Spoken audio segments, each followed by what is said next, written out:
Hello, everyone, and welcome to FrennDiagram. This is the podcast where two friends catch up and find common ground between their favorite media. I'm Remy. I'm Kat, and today we will be comparing notes on the film's presence and the order. Warning, spoilers ahead. Hey, Kat. Hi, Remy. How are you today? I'm doing okay. It's the day before the Super Bowl in New Orleans, so there's been lots of activity going around, and I'm just trying to lay low for now. Oh, yeah. I don't even know who's playing. I have not followed any Super Bowl news. It's going to be Kansas City and Philly, so okay. You know my mom is excited. She loves the Birds. That's She's awesome. very stoked. Very nice. Good luck to the Eagles. Shout out to my mom. Yeah. Good luck. Very nice. Yeah. I'm not a big football person. Surprise, surprise. I'll be watching The Substance tomorrow, finally. So yes, that is kind of my big highlight. I'm very excited. Is this your first time viewing it? Yes. Mm-hmm. Oh, exciting. I've heard excellent things from everyone who has seen it. Mm-hmm. And one of the people I've talked to about it has raved about the practical effects. So I was like, oh, you know that Remy loves a practical effect, you know? You know it. I can't wait to talk to you about the production design and the art design, too. I know. I'm really, really excited to finally be getting to watch it. And Scott's going to be watching it with me, so hopefully it's not too body horror. I'm not sure what kind of body horror it will be, because I think that there are, multiple types, and I think what types would you say? I think that there's, the types that are very gory and, torture-y, which I think tend to bother both me and Scott a little bit more. And then there are, kind of more Cronenbergian types of body have you horror, seen The Fly? I haven't, but I am, more familiar with that, and I know that doesn't bother me nearly as much. So I don't think that this will be too problematic for me. Well, I guess we'll see. We'll see. I would say it's maximum body horror, but most of it is transformational rather than violence-based. Yeah, I think it's the violence-based. I don't know.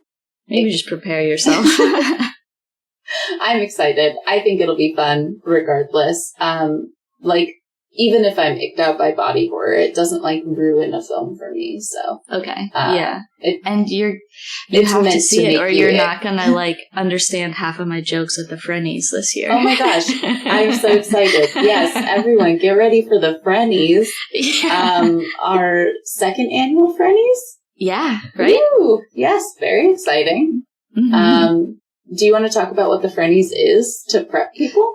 Oh, sure. The Frennies on the FrennDiagram is our annual awards podcast where we give out awards that aren't given out at the Academy Awards. So some categories that are a little, things I wish they gave out at the Oscars, like Best Ensemble, Best Animal Acting, Best Cameo, Best Dwelling. So we have a lot of our own categories about things that we think should be recognized by the Academy. And so we recognize them here on our pod.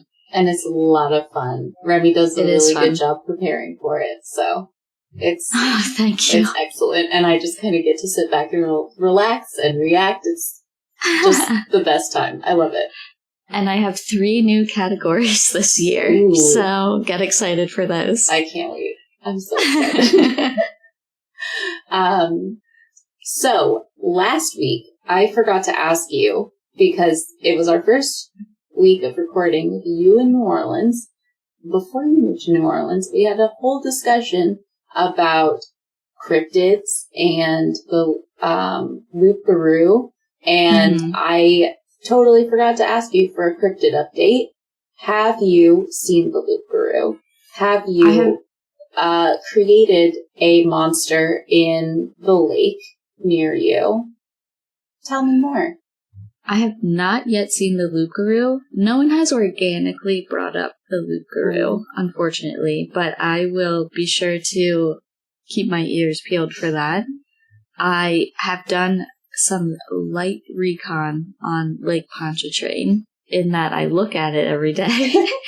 And I was recently on a boat on Lake Pontchartrain. So we're making progress. I'm learning the waterways because Uncle Leo, fun uncle in the local region, he's big into fishing on Lake Pontchartrain and has a lake house on Lake Pontchartrain and has 2 boats. And so he took Will and I and some other family out on his pontoon boat the other weekend, and we did some fishing. That was really fun.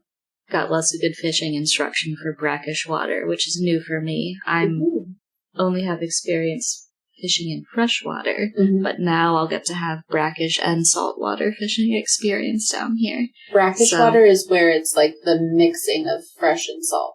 Right? Exactly, right. Because Lake Pontchartrain is a lake, but it has an active river going to the ocean. So it's a mix of salt and fresh, and that's why there's stuff from the ocean like bull sharks and speckled trout and cool things like that I've never been able to even attempt to catch. That's so neat. I know, a whole new world for fishing. And Uncle Leo's going to teach me how to clean fish once we've caught them, because I've only ever done catch and release, but here they just keep and eat all of them. So I'm going to I'm going to get to learn to do all of that, which is exciting. Really cool. Oh my gosh, I need like pictures of you like holding up your fish. I need that. That'll be first I'll need to catch one. I want you to catch a bull shark. That would be neat. That'd be Are they dangerous? I don't think there's a ton of attacks or anything. I think they're mostly of moderate size in the lake. Someone was telling me a lot of the baby bull sharks, like the bull sharks come into the lake to have their babies, and the babies grow up a little bit in the lake because it's more protected than just the vast ocean, and then eventually they exit the lake and go to the ocean. So it's a kind of a smaller shark to be expected for the most part. That's my understanding. Interesting. Yeah. So it already has monsters in the lake. They're just sharks. So just sharks. So but yeah, it's exciting, and I can't wait to learn how to clean a fish. Yeah. But anyway, I think if anyone will know about cryptids in the local waterways, it'll be Uncle Leo. Uncle Leo sounds really cool. On our next fishing trip, I'll get the deets from him. Please do. I need to know. Oh, man. Have you been liking the movie theaters out there? Movie theaters here have been okay. I've been to a couple different ones, and they are definitely less bustling than the ones in New York City, to be expected. That does not surprise me. But not terrible. There was one I was in where I could really tell the color grading was off. I was like, there's no way this movie is this cold on purpose. There's no way someone made that choice. And then I watched it again on TV, and I was like, yeah, that screen was just Twilight? really off. They used the Twilight filter on this. Oh, man. Well, as I mentioned last week, I recently went to the theater to go see Steven Soderbergh's Presence, and I absolutely loved it. It's my pick for this week, and I would like to tell you all about it. I've just never seen anything like it. It was a truly unique film, and it's just really left a lasting impression in my mind. It tells the story of a family who moves into a home. They're a family of 4, and they're all dealing with their own struggles in a pretty isolated fashion, I would say. They're not really trying to work together as a team to handle their struggles. So Chloe is their youngest daughter. She's struggling with a lot of grief after the loss of her friend. Tyler is their son, and he struggles with his teenage desires for popularity, and also the thought of that being threatened by his sister's struggles with her own grief, and also his sister's interactions with the presence that is in this house as well. Mm-hmm. Rebecca, the mother, struggles with her career and has a lot of secrets associated with that career. And then her husband, Chris, is the only one who's trying to work together as a team and bring his family together. And that is his main struggle, is to keep his family at peace and keep them loving each other and working together. And from the start, the audience is aware of the presence in the home. It's very hard not to be aware of the presence. Why is that? It is because the director chose a very creative filming choice, which is to film everything from the point of view of the presence. And so all of the camera work is filmed as though you are the presence as the audience member. And I loved that choice. It's one of my just biggest loves for this film. I have never seen a film like that, and you know that I love a ghost story, so seeing a film shot through the eyes of a ghost was just everything I could have wished for. It was beautiful. And the presence fixates on the youngest daughter, Chloe, who's dealing with all of this grief, and it's clear that the presence wants to give her comfort and help her in certain ways. There's a scene where it cleans up her books and sets them on her desk, and it's just a moment where you realize that this presence doesn't mean harm to this person. It is trying to show love and care, and there are moments throughout the film where Chloe can clearly sense that something is there and will make kind of intentional eye contact with the presence as well, or not eye contact, but kind of break that fourth wall. And it's really jarring as the audience member for that to happen, because you kind of feel that shock that the presence feels, which is very effective. I loved that.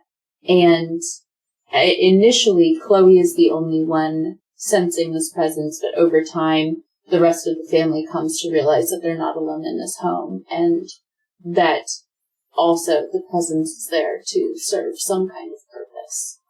I really liked that we didn't know at first whether the presence would be benevolent or malevolent, because it is the point of view of the presence, there's a lot of observation going on for at least the first 20 or 30 minutes of the film. Yes. And you're seeing Julia Fox as the real estate agent coming in and showing the house to the family, and just getting a more objective point of view of everything going on. And it isn't until, obviously, the family moves in that you can get more of a sense of the interactions that the presence is having. Because from the beginning, you could easily play it both ways. Like, the presence could be observing and lying in wait to do something terrible, and you don't know what that might be. But from the moment where it does start, cleaning up and taking care of the daughter, it does seem that it's skewing in a more positive direction. Absolutely. Yeah. And it's so common that when you go to see a film that's marketed as a horror film and marketed as a haunted house story, that the presence would be more malevolent in nature. But yeah, like I said, I've never seen anything like this film. I really loved the observational moments and the observational nature of the initial especially the initial parts of the film, because it intentionally prevents the audience from having all of the information, because the presence is only able to observe certain things at certain times. Mm-hmm. And it kind of has this wandering nature where it will just wander out of a conversation and you're like, no, wait, come back. I want to hear the rest of that conversation. Yeah. But it has lost interest. Insider trading? What's happening? It has like lost interest in that conversation, has like moved on to go watch the brother. And it's like, it's a perfect strategy for like keeping your audience like riveted. I loved that. Because it's present but not omnipresent. Yes, exactly. And it's also so expressive.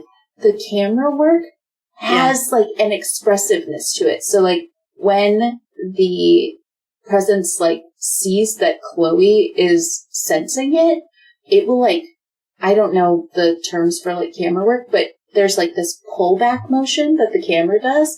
And it is like exactly what the like me as the audience member was feeling, of like, oh shit, like she's seeing it.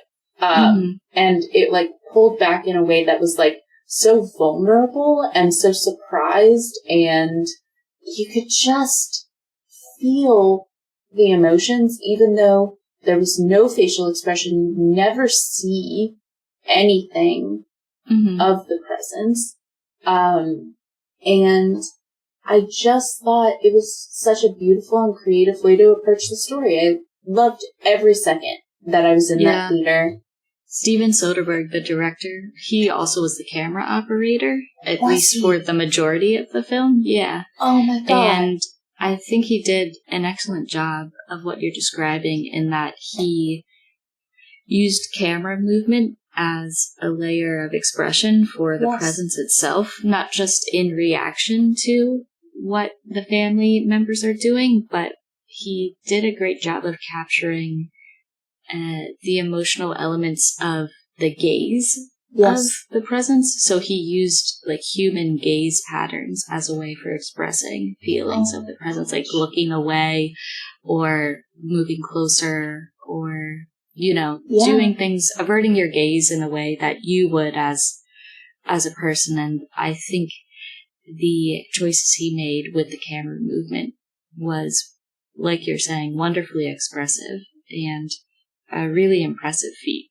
Oh my gosh. Thank you for sharing that detail. I didn't know that at all, and that makes it even more special. Like, I'm so happy. Wow. What a talented person. That's just cool guy, such talent. Soderbergh. Yeah. Oh my gosh.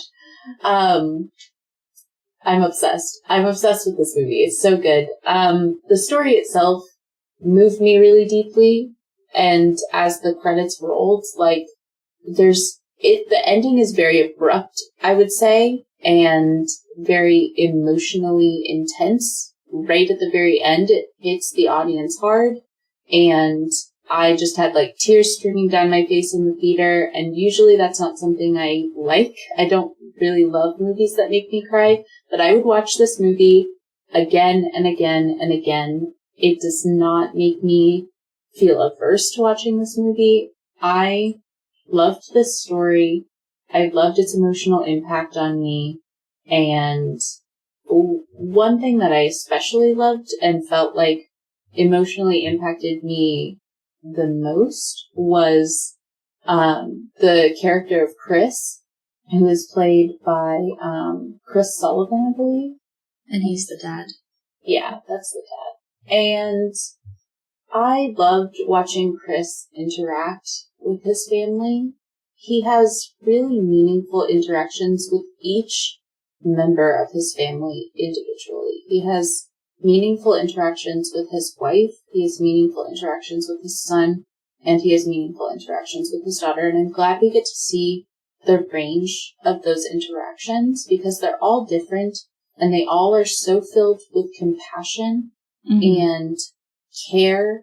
And he is just a beautiful human being that I just feel like I, as an audience member, immediately was drawn to him and was rooting for him and was hoping that things would turn out okay just because I wanted him to be happy, and I really cared deeply for how much he cared for every member of his family, and even though they had their flaws, he clearly loves them unconditionally.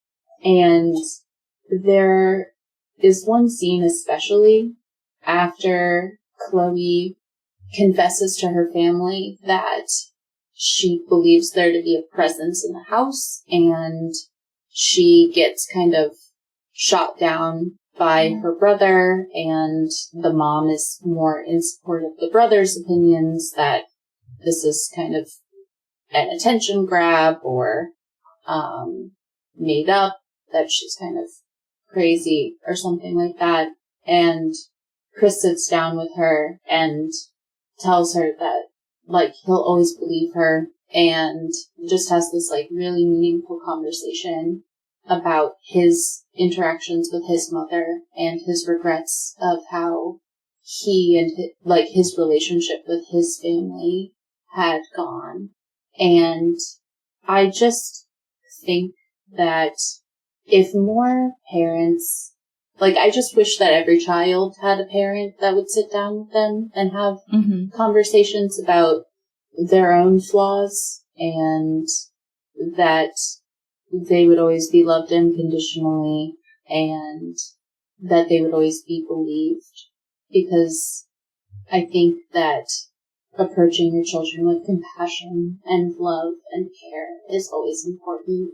And that conversation just really hit home for me, because I feel like that was an element of my relationship with my mom. Like, we had hard conversations when I was growing up, and, she approached me with compassion and love, and I think I would be a different person if I hadn't had that. And I know that a lot of people didn't have that, and I don't know, I just love people like Chris. So it really spoke to me, and I love that that character was there. And I love also that it was the father that was the one being compassionate, and I just really loved that character. I thought he was excellent and provided a really good contrast to this very flawed and kind of broken family.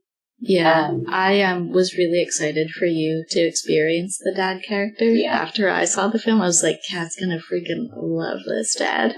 And I would say, in terms of reaction to the film, the overwhelming takeaway that I saw was like, whoa, dad of the year, this guy. Yes.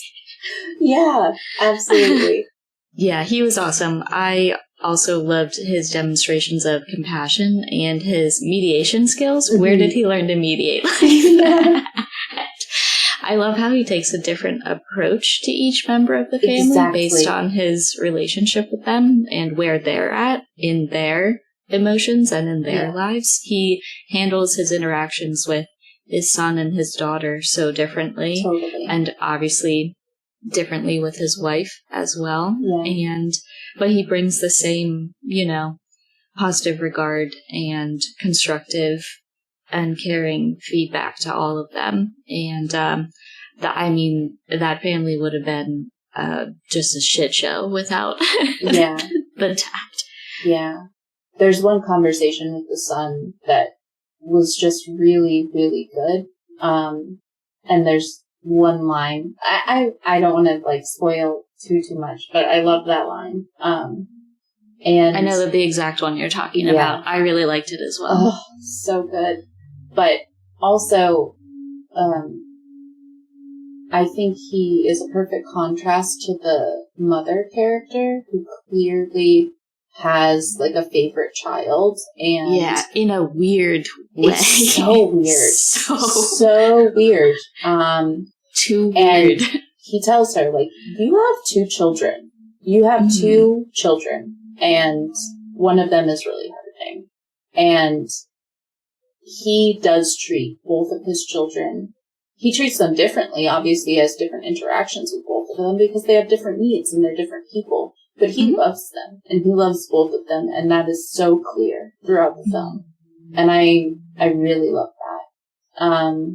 Yeah, something's really sus about the mom. Actually, multiple things are sus about the mom. And I really like that we never really find out what she is up to outside of the house, because she's clearly up to something, because the dad is worried about, like, the legality of what she's doing, let alone the emotional fallout of what she's doing and what she's up to and why she's deleting her emails. And I've got a virus. I was like, ma'am. Yeah, ma'am, what a lame excuse.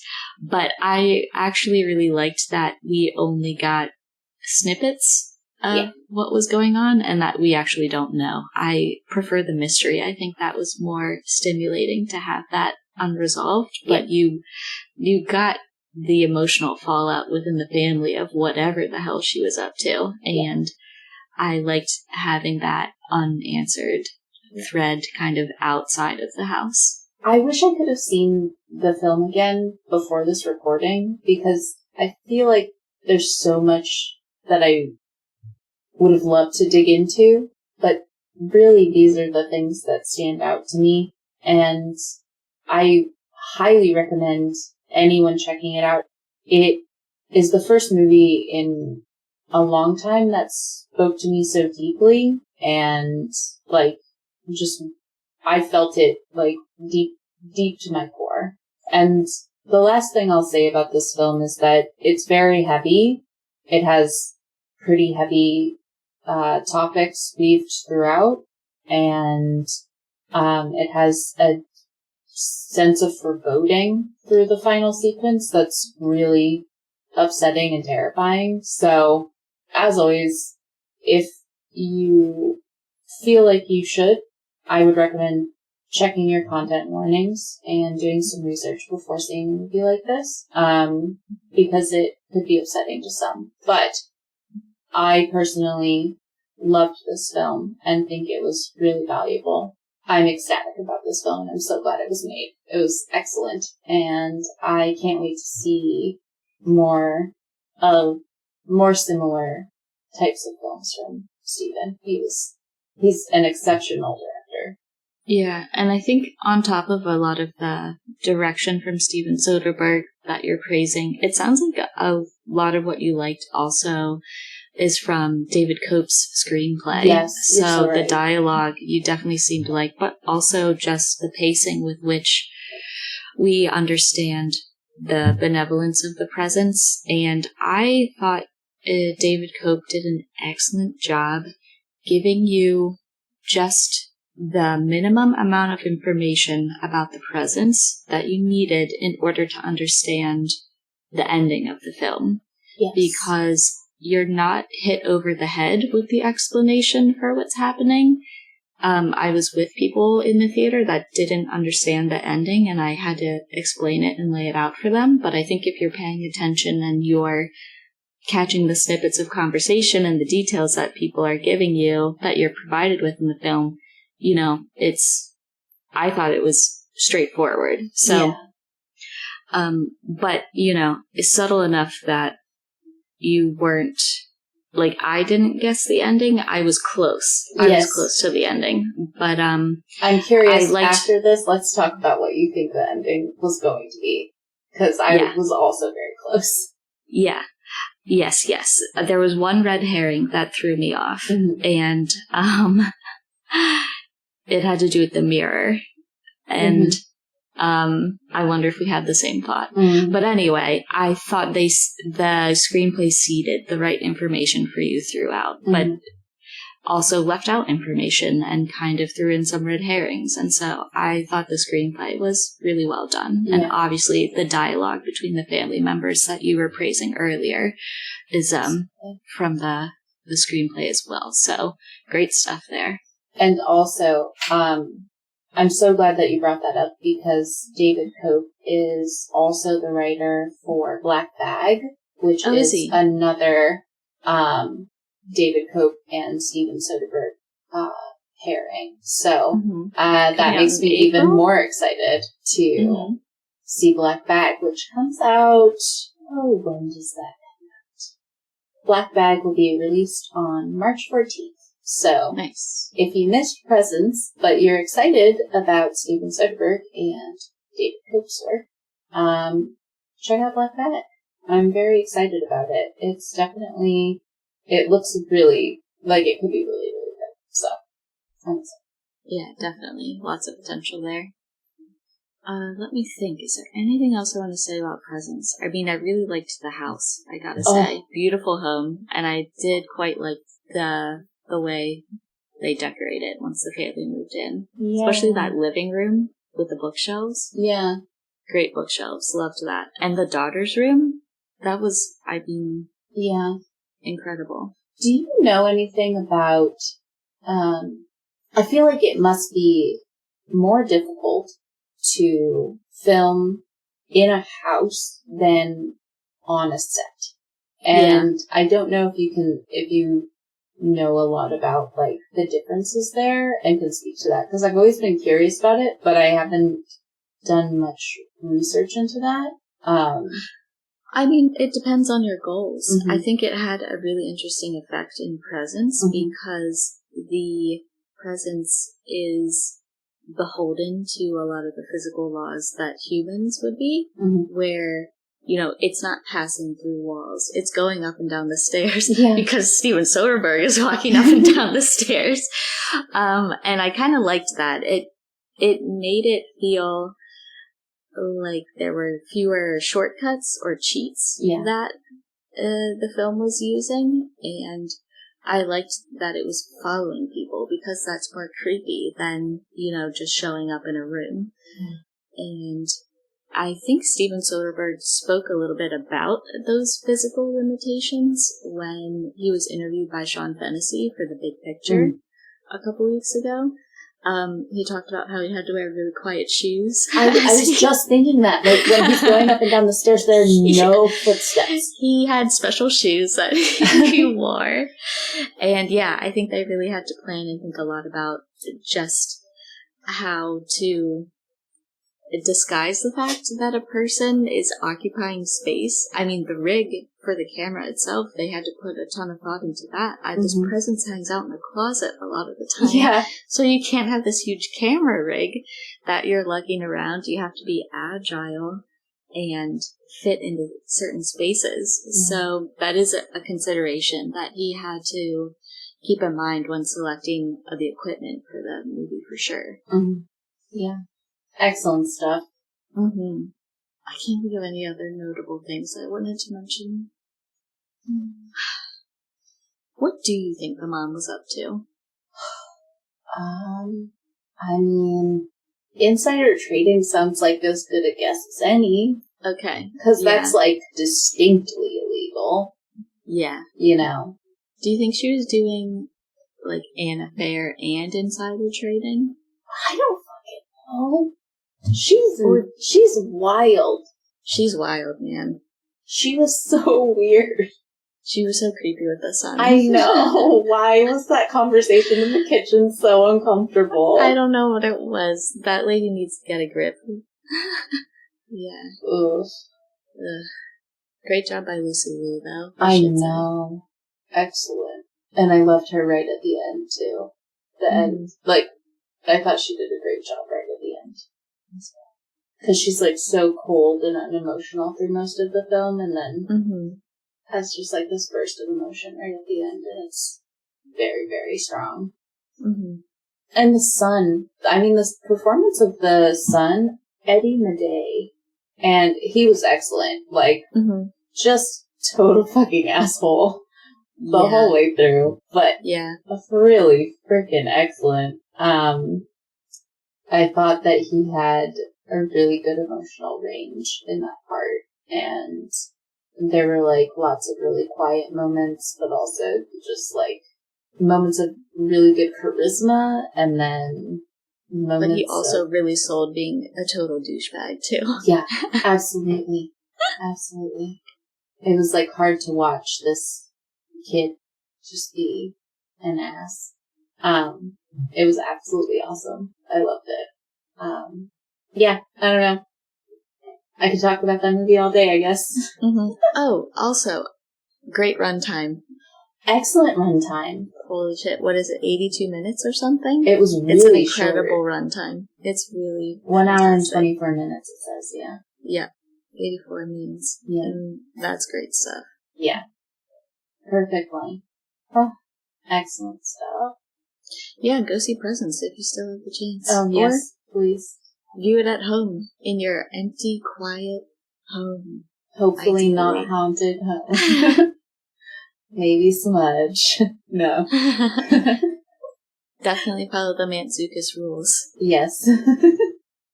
Oh my gosh. Wonderful. Alright, are you ready to hear about my pick for the week? I am. I'm really excited to hear about this. Awesome. I really want to tell you about the 2024 film The Order, that is directed by Justin Kurzel, written by Zach Balin, and adapted from a book written by Kevin Flynn and Gary Gerhardt. It stars Jude Law, Nicholas Hoult, and Ty Sheridan. And I saw this film around mid-December of last year and absolutely loved it. If you listened to our top 5s of 2024 countdown, you know that this placed number 3 on my list, which is considerable based on the span of movies that I saw. And I've been really eager to talk about it ever since because I think it's one of the most under-discussed movies of 2024. And I wish more people had gotten an opportunity to see it. But now that it's out on VOD, I hope more people will check it out. Nicholas Hoult had a wild December. He had just a banner fall. Yeah. He had Juror number 2. Oh, yeah. The Order, and Nosferatu. He had a lot going on. Yeah. Are you a big Nicholas Hoult guy? I wasn't, but I loved him in Nosferatu. I thought he was amazing in Nosferatu. Yeah, I would say, yeah. Or, he was really good in that. He wasn't on my radar at all. I wasn't, averse to him, to clarify. I didn't know who he was before Nosferatu. And now I'm like, oh, holy shit, I've got to, watch the backlog of everything this guy's been in. I'd really like to watch The Great, because I feel like that would be a fun watch. You should check out Juror number 2. I would think you'd really like that. Are you familiar with the premise of that? No, I'm not. It's a legal drama wherein Nicholas Hoult is the star, and he's selected to serve on a jury for first-degree murder case or something, and he ends up suspecting that perhaps the murder wasn't caused by the person on trial, but by himself. And so he has a moral and ethical quandary of what to do. What? That sounds fascinating. I'm very interested in this. Yeah. That's directed by Clint Eastwood. Check it out. It's on Max right now. Okay. Cool. Yeah, I definitely need to check that out. Anyway, I'm here to talk about The Order. And you could basically say this is like a very Remy film because it's an investigative crime drama that tells a true story that I had never heard of before about a violent white supremacist group in the American West in the 1980s. So this is around 1983. And it tracks the avenues with which this group amasses funds in order to acquire weapons and explosives and a lot of concerning things, along with several domestic terrorist events and bank robberies that they carry out. The film is really interesting because it uses a dual perspective, a dual point of view between the lead investigator on the case, who is an FBI agent called Agent Husk. He's played by Jude Law. And the other key perspective is Nicholas Hoult, who plays Bob Matthews, and he's the leader of this violent white supremacist group. And so throughout the film, you're seeing pieces of the story from either of their two perspectives. And I think that that's an important part of the story because if you were just seeing it from the investigation point of view, it would look like a lot of disparate events that might not sync up.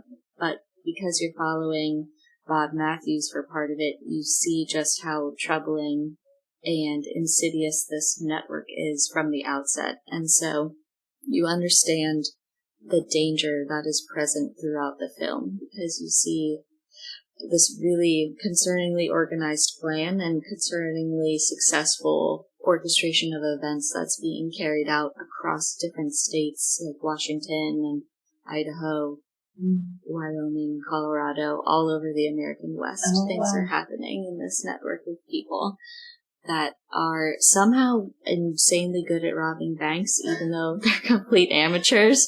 Don't know how they were so good at it, but it is fascinating that I didn't know about any of these events whatsoever, even though a lot of them seem like pretty substantial domestic terrorist events. So I thought that was really fascinating. The book that it was based on is called The Silent Brotherhood. The order in the title of the film refers to the order as what this white supremacist group calls themselves. And I thought that both of those lead performances were absolutely excellent, but there's a ton of really good supporting work being done in this film as well. Journey Smollett, she plays an FBI agent who is just probably my favorite character in the film.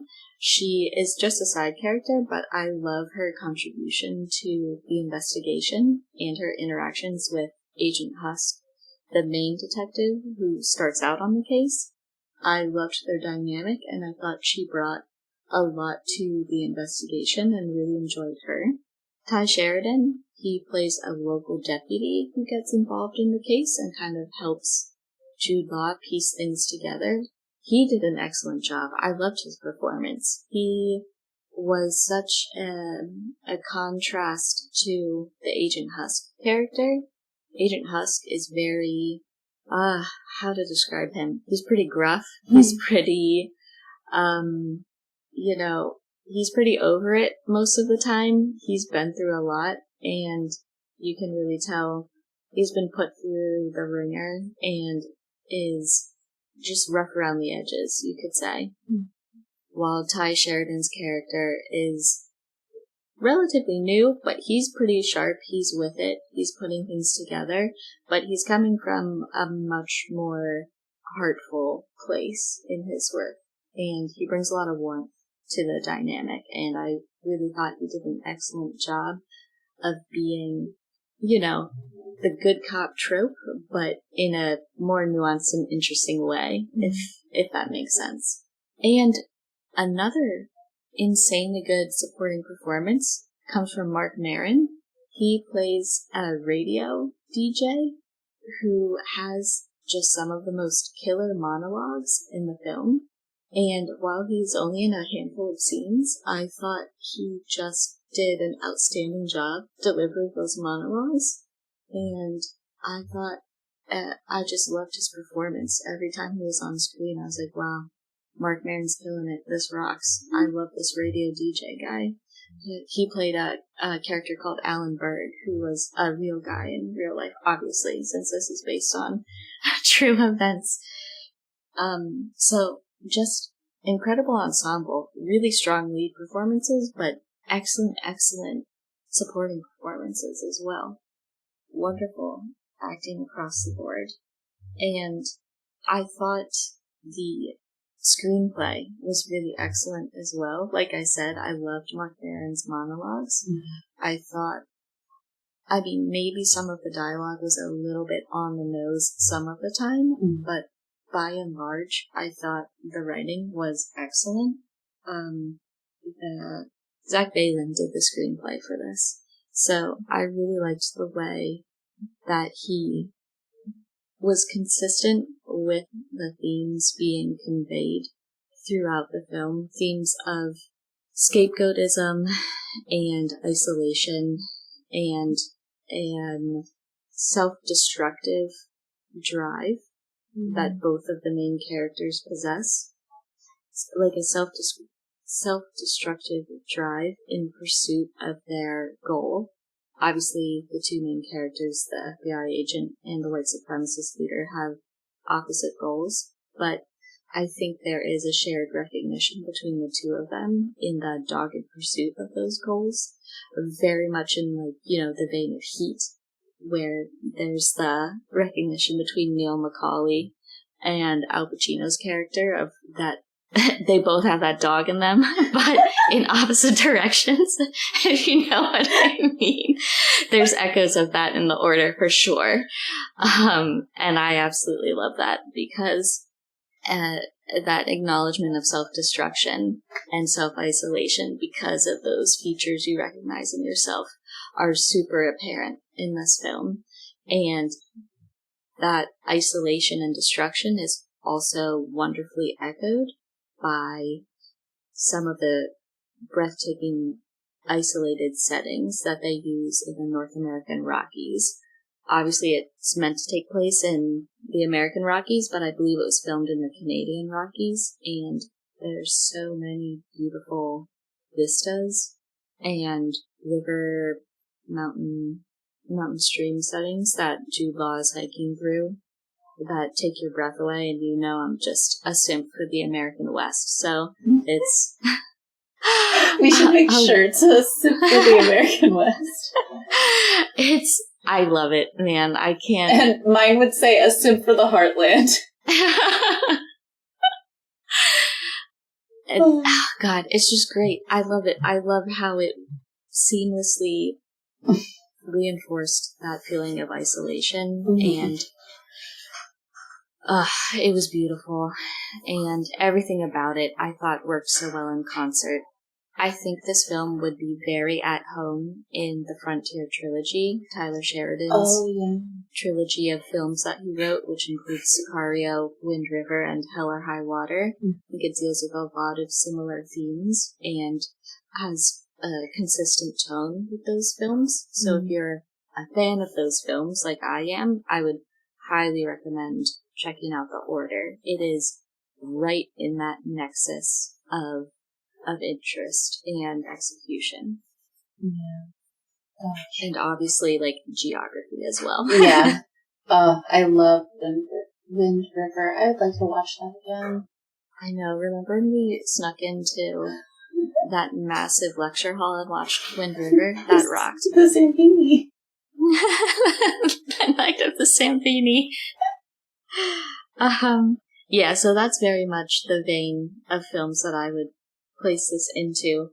But something that stands out about The Order is that it is a period piece. Obviously, it's set in the 80s, so there's a lot of excellent costuming and styling. The costuming was done by Rachel Daynard Best, and I particularly like all of Jude Law's costumes. He looks incredible in this film. Just always. Yes, just always. But I particularly like that he looks like the new Gene Hackman here. He's like very much in a Night Moves era Gene Hackman. He looks phenomenal. Great jackets, great pants on this guy. Agent Husk just looks like a real guy. And I thought they did a phenomenal job just with his entire appearance, but also Jude Law's performance is fantastic. He is so good in this movie. It's incredible. It's absolutely my favorite role that he's done this century, for sure. Maybe ever.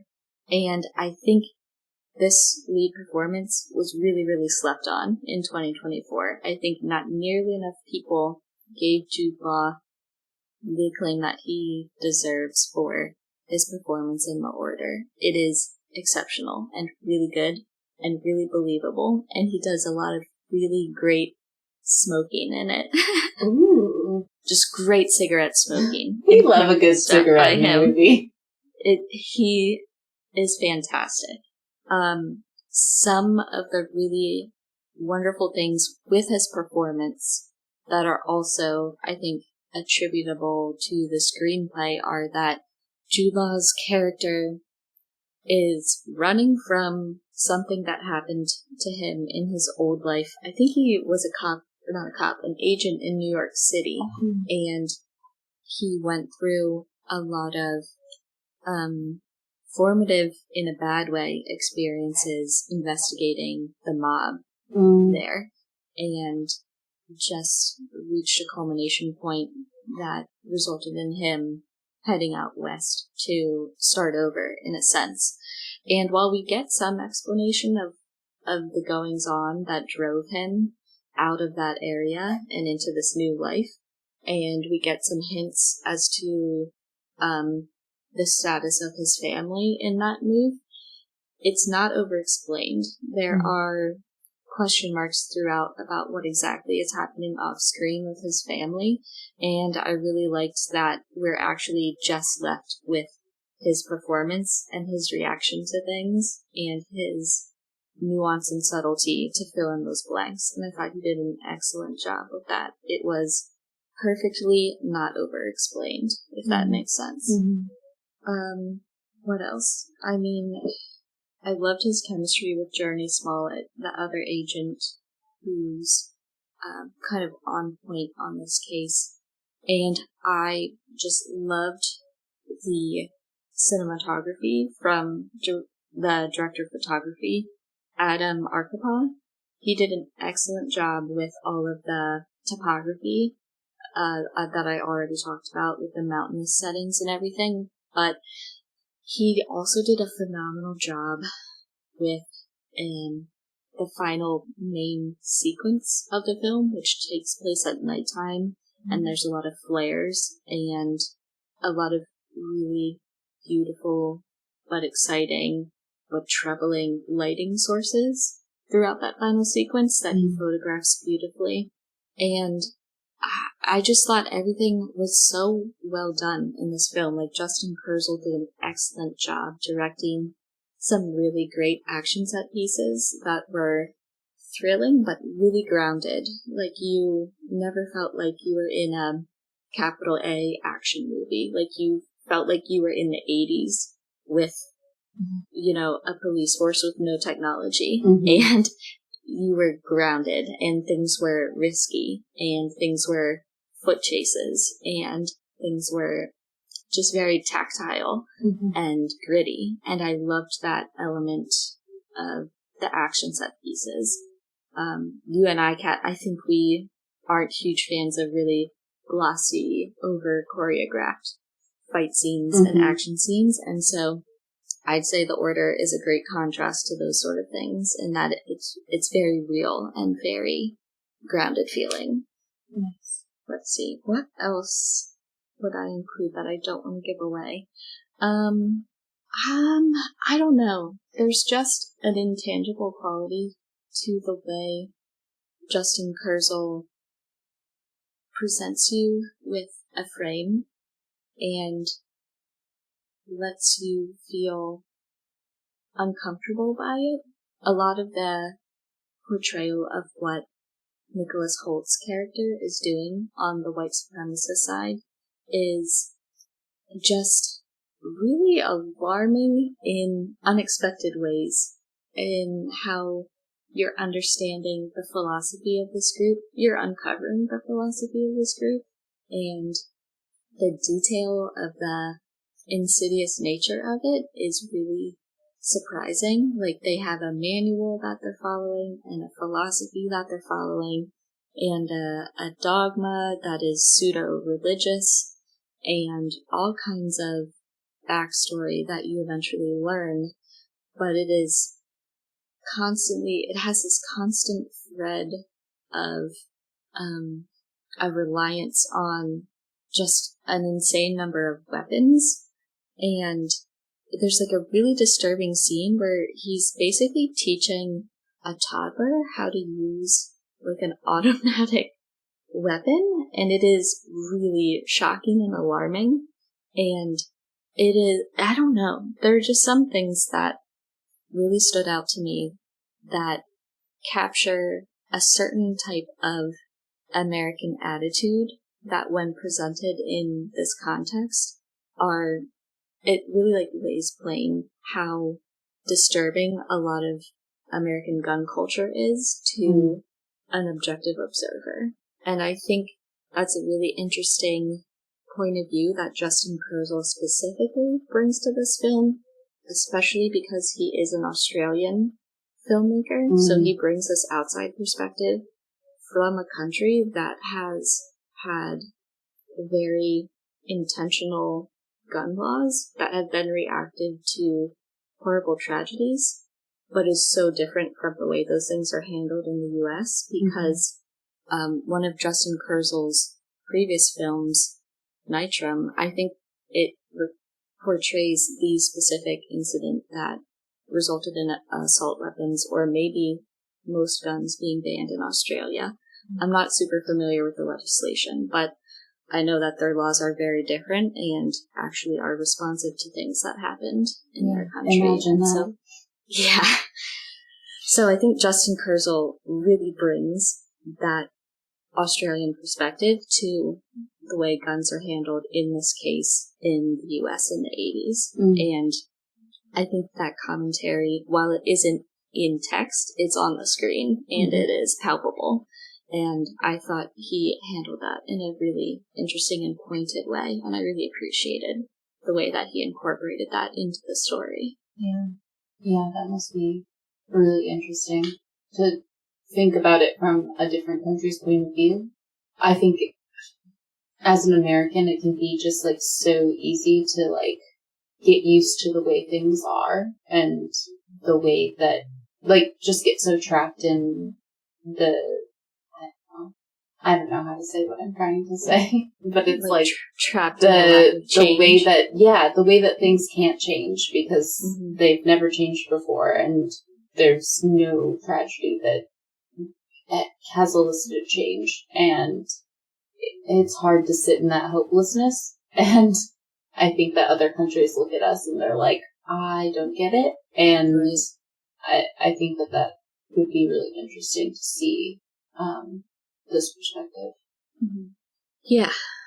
I think often having a director from outside of the country provide this sort of commentary is extremely valuable because that global perspective lays bare a lot of things that we might get habituated to here. Yeah. And, I mean, look at the way Denis directed Sicario. I think that's one of the best films commenting on the American war on drugs that I can think of. And yeah, I don't know. I think that that outside perspective is extremely valuable. And I thought Kurzel did an excellent job of capturing that American essence while also offering commentary on it. So yeah, I think there's a lot more than meets the eye with the order. Like, yes, it is a straight down the line procedural in many ways, but there are other layers that you can unfold and different alleys that you can go down in the commentary that it's offering. You know, like I said, in terms of themes like self-destruction and isolation, gun control, obviously lots of textual commentary on white supremacist movements and what motivates them, and some of the inherent logical flaws within, and other stuff that I don't want to give away that, you know, Mark Maron's character Alan Berg touches on. So there's just a lot of facets that I think make this movie deeper than it might have appeared in the marketing materials. And so I would implore anyone to check it out, even if you think you are only interested in the procedural part of it. Definitely sit with it and give it a chance. I think The Order is one of the best films of last year, and I want everyone to check it out, and I want everyone to give it a chance, because I think it rocks, and you just gotta see Jude Law in this thing, at the very least. Yeah, that sounds really, really good. Do you know if that's on VOD yet, or... I think it's just on PVOD right now. Yeah. Okay. So you can rent or buy it, you know, on your normal platforms. Cool. Yeah, I'll definitely try to check that out soon. Sweet. Do you want to get into our FrennDiagram? Yeah, let's make our FrennDiagram. What do these two films have in common? Well, one thing that you brought up was the recurring theme of self-isolation, and I think that that's something that we see in both films, probably in very different ways, but I think that in Presence, there is a tendency for each of the family members to be kind of isolating themselves in their own problems. Mm-hmm. We especially see that with Chloe, who's dealing with a lot of grief, but I think that we also see that with each of the characters in their own way. Even the father, who calls to consult a lawyer on whether or not what his wife is doing is illegal and whether there will be consequences for him. That's him isolating himself for the first time and considering himself as a singular and not part of this whole. And so that was something that stood out to me when you were talking. Mm-hmm. Yeah, I think that's a great one. I also think we both love the screenplays for each of these with a particular appreciation for what was left unseen or unsaid in the screenplays. So we liked that there was still some mystery in Presence as to what the mom was up to, the tensions between the parents, other things that we don't see when people leave the house. There was a nice amount of mystery left for us to wonder about. And I also love the screenplay for The Order because there's some just wonderful dialogue in it, like the dialogue you enjoy in Presence, but there's many things, especially concerning Jude Law's character, that he is clearly haunted by, but that we never fill in those gaps. There's a lot of things off screen with his family and his past that don't get explained, and or at least not into great detail. And I just love that those gaps lingered and aren't filled in. And both screenplays did a great job of letting your imagination fill things in based on the performance and the information that you have. Totally. Yeah, I think that you just brought up Jude Law's past, and it seems like there was a lot of past trauma in both of these stories, and a need to start over. That's kind of why this family moves into a new house in Presence, is the mom thinks that they need to start over in a new place. And so I think that that's a similarity between Jude Law's character and Chloe specifically, in Presence, and definitely an overlap between these two films. I would also say another overlap is that these are films that are catering to our specific genre interests. So you love a haunted house and friendly ghost story. I love a crime thriller police procedural in the American West. That's such a good catch! I didn't even think about that. They're both in our very specific bags, but they brought more to the table than just catering to those niche genres that we enjoy. They had a lot more depth that that elevated them beyond those genres that we love. Absolutely. Oh my gosh, what a good catch. I think I don't want to give too much away with my next overlap, but you also brought up a theme of self-destructive behavior throughout The Order, and I think that that's present in Presence for all characters except for Chris the father. I don't know that I could point to a specific instance of self-destructive behavior for Chris. It might be there, but it's hard for me to point to, at least. But I don't want to get into the specifics just because I think that it would be too spoilery, especially for some characters.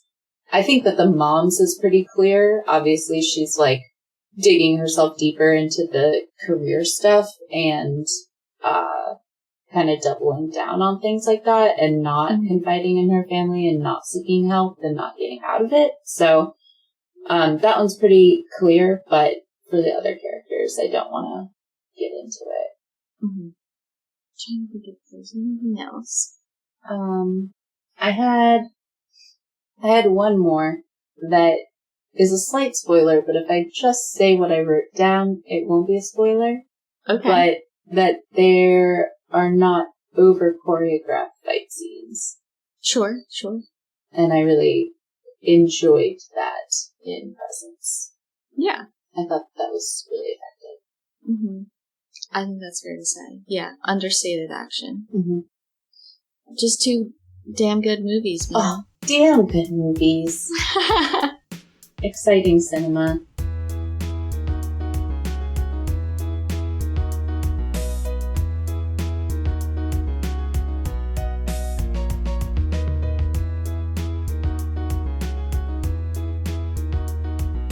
Thanks for joining us this week on FrennDiagram.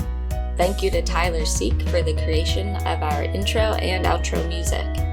Did you take any of our recommendations? Have any thoughts on the show?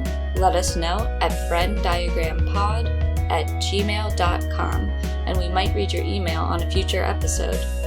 If you can, please take a moment to rate and review the show on your podcast app of choice, and we'll see you back here, same place next week. Bye for now.